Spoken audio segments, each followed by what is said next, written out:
If you visited our nation's capital, there's a good chance you walked around the National Mall, where the majority of museums are located. But starting in February, one of the most iconic buildings on that stretch will be closed for a number of years. Our Washington, D.C. correspondent Rachel Knapp takes you inside the building known as the Castle. Along the National Mall, across from the National Museum of Natural History, is the Smithsonian Institution building, but it's locally known as the Castle.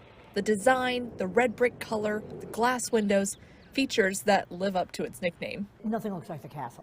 Linda St. Thomas with the Smithsonian says it was built in 1855. It now serves as the institution's administrative headquarters. This is the very first building on the National Mall. I mean, if you look at historic photos, you see all this grassland and then there's this building in the middle of it. So it is the very first building on the mall and the first building of the Smithsonian Institution. But come February, it will be closed for the next 5 years for renovations. This room right here, this is called the Great Hall.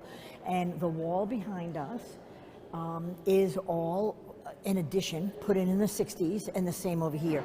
The Great Hall really was meant to go all the way, can you see those double doors? Go all the way to those double doors.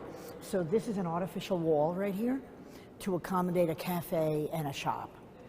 But in the new look, when we're done in 5 years, this will all be open the way it was in the late 1800s. 2 stories high, these beautiful big columns, and the cafeteria, a restaurant, restrooms, and a shop will be on the lower level.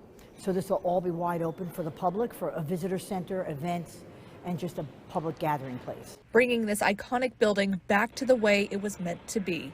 In Washington, D.C., Rachel Knapp reporting.